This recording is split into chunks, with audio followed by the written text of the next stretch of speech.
Next gen astro YouTube channel நேயர்கள் அனைவருக்கும் எனது இனிய வணக்கம். நான் உங்கள் டிஜே சுந்தரபாண்டி, சிவகாசியிலிருந்து. தற்போது நம்ம பார்க்க போகிற தலைப்பு என்னன்னு பார்த்தீங்கன்னா, குரு வக்ர பயிற்சி. குரு பகவான் வக்ரம் ஆகும்போது 12 ராசி நேயர்களுக்கும் என்னென்ன மாற்றங்கள் ஏற்பட போகிறது என்பதை பற்றி பார்க்க போகிறோம். ஃபஸ்ட்டு, குரு பகவான் எப்பொழுது வக்ரமாகிறார், எப்பொழுது வக்ர நிவர்த்தி ஆகிறார் என்பதை பற்றி தெரிஞ்சுக்கிடுவோம். அதாவது குரு பகவான் பார்த்தீங்கன்னா இப்போ ரிஷபராசியில் அமர்ந்திருக்கிறார். இந்த ரிஷபராசியில் அமர்ந்திருக்கும் குரு பகவான் ரிஷபராசிக்குள்ளேயே வக்ரமாகிறார். அதான் விஷயம். ஏன்னா எல்லாருமே நினைக்காங்கன்னா, குரு பகவான் வக்ரம் ஆகிட்டா பின்னோக்கி நகர்ந்துருவார், அப்போ மேச ராசிக்குள்ளே நகர்ந்துருவாரோ அப்படிங்கிற ஒரு கேள்விகள் நிறைய பேர் நம்மகிட்ட கிளைண்ட் கேட்குறாங்க. ஸோ அதனால தான் முதல் சொல்லிக்கிறேன். என்னென்னா, குரு பகவான் அதாவது ரிஷப ராசிக்குள் இருக்கும் குரு பகவான் ரிஷப ராசிக்குள்ளேயே மிருகசீர்ஷ நட்சத்திரத்தில் பின்னோக்கி நகர்கிறார் என அறியப்படுகிறது. இது எப்போ நடக்குது அப்படின்னு சொல்லி பார்த்தீங்கன்னா, அக்டோபர் மாதம் 9ஆம் தேதி சரியாக 11:50 மணிக்கு மேல் குரு பகவான் ரிஷபராசிக்குள் வக்ர நிலை அடைகிறார் என பார்க்கிறோம். அப்போ அக்டோபர் 9லிருந்து அவர் எப்போ வரையும் அந்த வக்ர நிலையில் இருப்பார் அப்படின்னு சொல்லி பார்த்தீங்கன்னா, பிப்ரவரி 2ஆம் தேதி 2025 வரையும் குரு பகவான் வக்ர நிலையிலேயே செயல்படுவார் என பார்க்கிறோம். அப்போ இந்த பிப்ரவரி 2ஆம் தேதிக்கு மேலே தான் குரு என்ன பண்ணுவார், வக்ர நிவர்த்தி ஆவார் என தெரிகிறது. சரி, ஓகே. இந்த குரு பகவான் வக்ர நிலையில் இருக்கும்பொழுது நம்ம நேயர்களுக்கு என்னென்ன மாற்றங்கள் ஏற்படும், அப்போ நிறைய பிரச்சனைகள் எதுவும் வருமா, கவலைகள் எதுவும் வருமா அப்படிங்கிற ஒரு பதட்டமான சூழ்நிலையை விட்டு நீங்கள் கட்டாயமாக வெளியே வந்துடலாம். ஏன்னா இந்த குரு பகவான் பார்த்திங்கன்னா இயற்கை சுபகிரகம். ஒரு நல்லவர் திடீர்னு ஒரு வக்ர புத்தி அப்படின்னு நம்ம சொல்லுவோம் பார்த்தீங்களா, நல்லா தான் அந்த மனுஷன் இருந்தான், இவன் ஏன் இப்படி ஒரு வக்ர புத்தியோடு இருக்கான் அப்படின்னு நம்ம சொல்லுவோம் பார்த்தீங்களா. அதே மாதிரி தான் சுப கிரகமான குரு பகவான் வக்ர நிலை அடையும் பொழுது என்ன பண்ணுவார்னா, சில ராசிகளுக்கு சில ஒரு பாதிப்புகளையும் சில விதமான ஒரு சிந்தனைகளையும் கொடுப்பார், அவ்வளோதான். ஆனால் இந்த வக்ர நிலை அடைவதனால பல ராசிகளுக்கு நல்ல மாற்றங்களும் உண்டு, வெற்றிகரமான செயல்பாடுகளும் உண்டு என அறியப்படுகிறது. இதில் உங்களுடைய சுய ஜாதகத்தில், அதாவது நம்ம பார்த்து கொண்டிருக்கும் நேயர்களுக்கு என்ன சொல்கிறேன்னா, உங்களுடைய சுய ஜாதகத்தில் குரு பகவான் வக்ர நிலையில் இருக்கார் அப்படின்னு நினச்சிக்கோங்களேன்.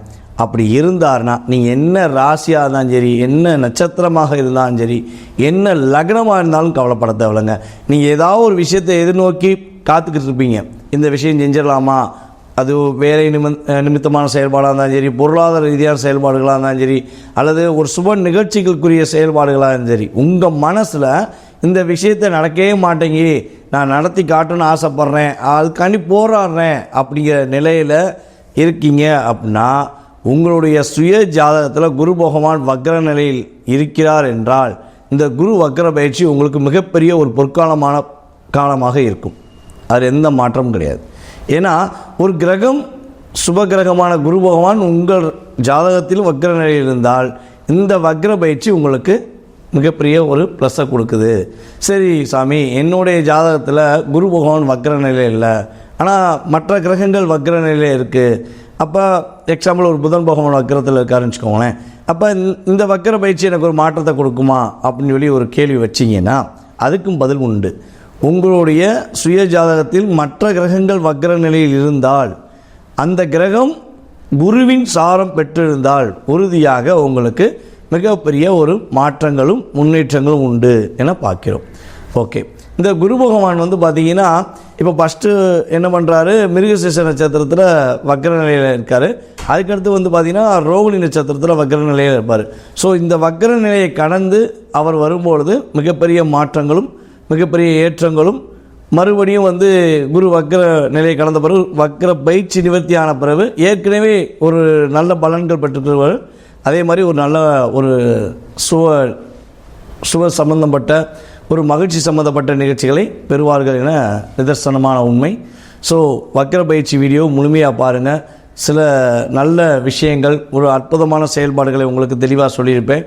நம்ம வீடியோ முழுமையாக பார்த்து நிறைய பேர் கால் பண்ணி நமக்கு பதில்கள் சொல்லியிருக்காங்க. அது ரொம்ப ரொம்ப மகிழ்ச்சியாக இருக்குது. ஓகே, தொடர்ந்து பார்ப்போம். மிக மென்மையான மனம் கொண்ட, தாயின் மீது அதிக அக்கறை கொண்ட, தன்னுடைய சிந்தனைகளை எப்பொழுதுமே அதிகமாக மற்றவர்களுக்காக சிந்தித்து கொண்டிருக்கும் ஒரே ராசி அப்படின்னு பார்த்தீங்கன்னா கடகராசி தான். தனக்கு 1000 பிரச்சனை இருந்தாலும் சரி, தான் கூட இருப்பவர்கள் நல்லா இருக்கணும், தான் கூட சார்ந்தவர்களுக்கு எதுவும் பிரச்சனைகள்லாம் இருக்கக்கூடாது அப்படின்னு சொல்லி யோசிக்கிற ராசி வந்து பார்த்திங்கன்னா கடகராசின்னு சொல்லி தெளிவாக சொல்ல முடியும். அப்படிப்பட்ட ஒரு மென்மையான மனம் கொண்ட கடகராசி அன்பர்களுக்கு இந்த குரு வக்கர பயிற்சி என்னென்ன மாற்றங்களை கொடுக்க போகுது அப்படின்னு சொல்லி பார்க்கும்பொழுது, குரு பகவான் உங்கள் ராசிக்கு 11ஆம் இடத்தில் அமர்ந்து வக்ர நிலை அடைகிறார். அப்போ 11ல் குரு பகவான் உட்கார்ந்தாருன்னா நமக்கு பொருளாதார ரீதியாக செயல்பாடுகளில் நிறைய மாற்றத்தை கொடுப்பாரு, மிகப்பெரிய முன்னேற்றத்தை கொடுப்பாரு அப்படின்னு நம்ம நினச்சிக்கிட்டு இருந்தோம்.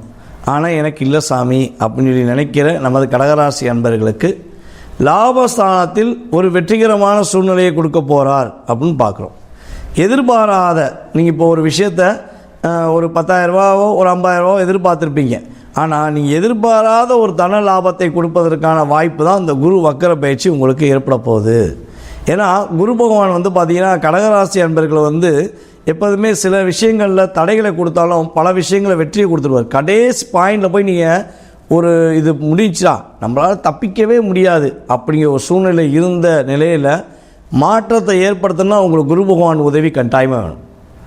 நல்லா யோசிச்சு பாருங்கள், நீங்கள் யாரெல்லாம் குருவாக நினச்சிருந்தீங்களோ, யாரெல்லாம் நீங்கள் கரெக்டாக குரு பகவானை வழிபாடு செஞ்சீங்களோ அவங்களுக்கு இது கண்டிப்பாக கடைசி பாயிண்ட், அதாவது முடியாது அப்படின்னு நினச்ச சூழ்நிலையில் போய் முடிச்சு காட்டக்கூடிய தன்மையை குரு பகவான் உங்களுக்கு உதவி செஞ்சிருப்பார்.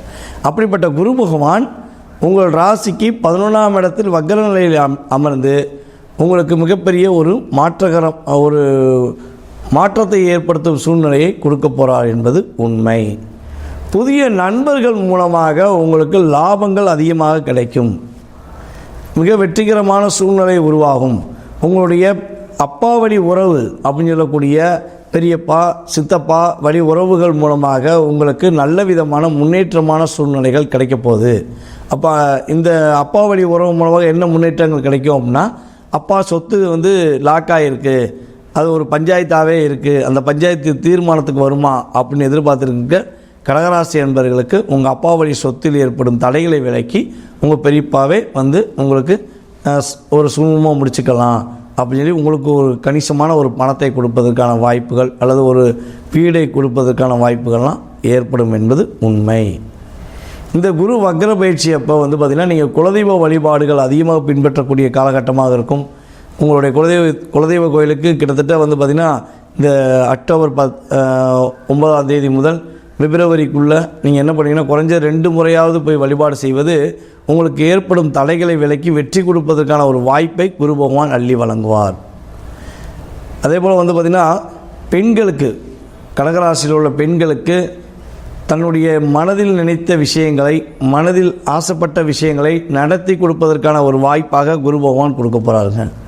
சுப நிகழ்ச்சிகளை நடத்தி கொடுப்பது அல்லது குடும்பத்தில் வந்து ஒரு ஒற்றுமையை ஏற்படுத்துவது, கடகராசி பெண்கள் மூலமாக குடும்பத்தில் ஏதாவது சின்ன சின்ன பிரச்சனைகள் எது இருந்தாலும் நீங்கள் போய் பேசுனீங்கன்னா அந்த பிரச்சனைக்கு ஒரு முடிவு கிடைக்கும். பரவாயில்ல, வந்து பேசின மகராசி என் குடும்பத்தில் என் மகன் என்னை புரிஞ்சுக்கிட்டான், என்னுடைய அண்ணன் புரிஞ்சுக்கிட்டான், என் தம்பி புரிஞ்சுக்கிட்டான் அப்படின்னு சொல்லி சொல்லக்கூடிய வார்த்தைகள் உங்களுக்கு ஒரு நல்ல விதமான ஒரு ஆசீர்வாதத்தை கொடுப்பதற்கான ஒரு வாய்ப்பாக கடகராசி அன்பர்களுக்கு இருக்க போது.